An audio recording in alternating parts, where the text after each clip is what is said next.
Hi, welcome to Box Office Recap. Today, I'm going to explain a horror film called Let Her Out. Spoilers ahead. Watch out and take care. The film starts with a young woman who lives at the Gemini Motel. She's a prostitute. During a busy night, a shadowy figure approaches her room. She is then attacked and raped by the intruder. She later discovers she is pregnant, and desperate and alone, takes a pair of scissors to her unborn, killing herself in the process, but the child survives. Jumping 23 years from the incident, the film shows Helen, who survived her pre-birth assault from her frightened mother. She is now a bike courier living in Toronto with her best friend, Molly. One day, Helen is tasked to deliver goods to her friend's house named Roman. That day is Helen's birthday, so Roman gives her a painting which he claims to be the dark side of Helen. Helen immediately takes the painting home. At her motel, Helen recounts to Molly the story of her mother's death. Molly cares deeply about Helen's condition. Molly is always there to support her as Helen doesn't have any other family. Shortly, Molly leaves the place because she has an appointment with her boyfriend named Ed. As she's returning from the motel, Helen is struck by a car, leaving her seriously injured. Helen is then taken to the hospital. She suffers a head injury and some broken bones. Weeks later, Helen is finally allowed to go home. Molly and her friends start throwing a small party to welcome Helen's arrival. At the party, Helen meets Ed, Molly's boyfriend, who seems interested in her. When the party is going on, suddenly Helen begins to experience a blackout and lose consciousness. She wakes up in an empty parking lot. Helen is confused by what happened earlier. She immediately calls Molly to ask what happened when she was unconscious. Molly explains that Helen left the party without telling her where she was going. Not knowing what happened, Helen immediately returns home in a state of anxiety. At home, Helen starts to paint strange pictures, and because she is afraid of Roman's painting, in the end, she puts it below and covers it with a cloth. The next day, Helen starts her day as usual, such as exercising, eating, and showering. Just as she finishes taking a shower, suddenly she starts seeing a strange figure.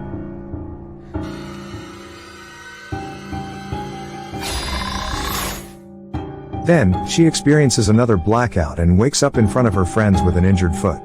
Molly and others are confused. There, Molly explains to Helen that she went out using only a towel. For several hours, Helen had disappeared. And returning home, Helen's foot is already bleeding. Helen begins to remove the broken glass from her feet. The next day, Helen and Molly go to a doctor named Dr. Headley to consult about what is happening to Helen. Dr. Headley begins to ask some questions. Helen explains that she is always moving from place to place unconsciously. She was in one place, and suddenly woke up in another. This has happened frequently since the accident. Furthermore, she frequently sees a black shadow. After hearing her explanation, the doctor decides to perform a CT scan on her brain, and the results will be out the next day. Helen immediately returns home and goes straight to bed. In her sleep, she sees fleeting visions of a female figure. Helen wakes up to a call from Dr. Headley. The doctor tells Helen that something strange has happened to Helen's brain. Hearing this, Helen immediately goes to the hospital.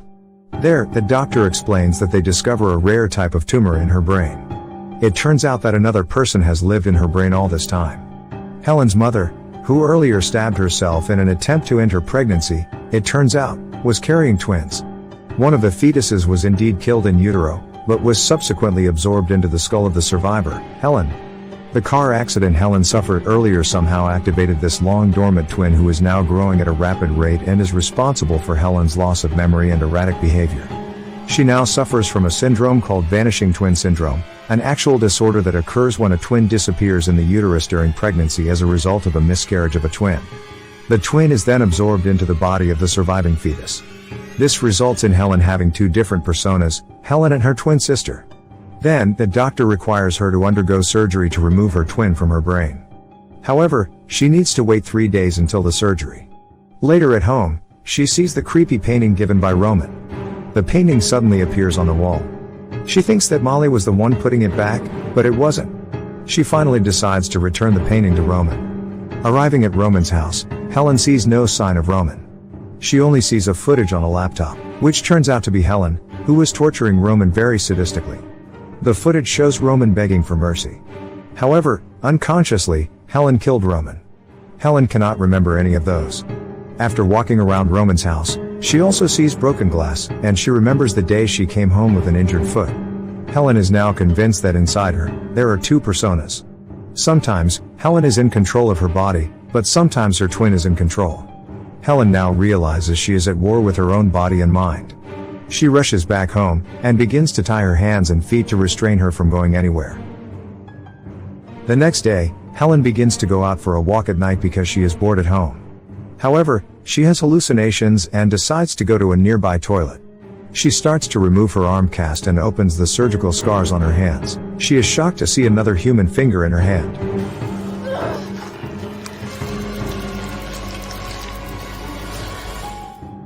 Then, she decides to leave that place. From behind, Molly's boyfriend, Ed, begins to chase after Helen. Ed is very interested in the beauty of Helen. Therefore, he plans to rape her. At that time, Helen's twin begins to take control of the body. She then points a knife at him, frightening him. She immediately runs back home after regaining consciousness. At home, Molly then tells Helen to stop painting weird, scary pictures. But Helen reveals that she was not the one drawing the pictures. They have a debate until finally, Helen's body is taken over by her twin and starts attacking Molly. Helen, stop!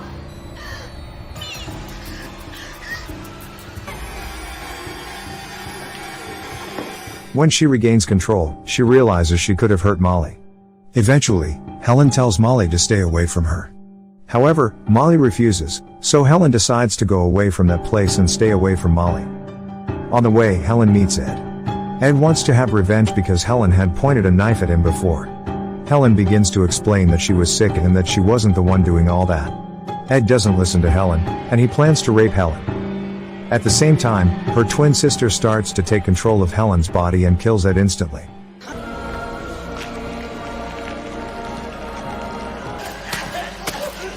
After killing Ed, Helen regains her consciousness and sees that Ed is now dead.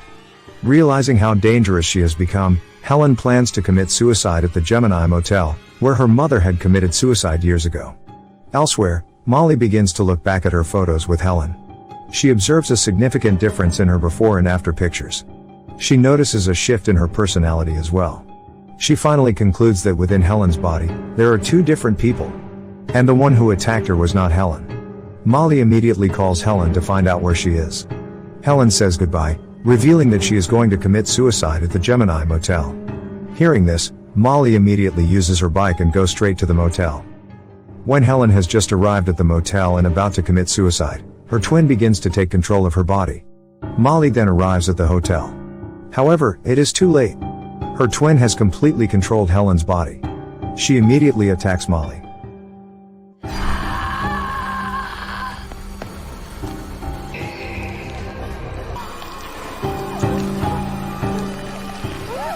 Molly tries to defend herself, and eventually, she is forced to kill Helen. In the final shot, Molly begins to walk home, remembering all her memories with Helen. And that's how the movie ends. Subscribe for more videos like this, turn on notifications, and leave a like to help the channel out. Thank you for watching.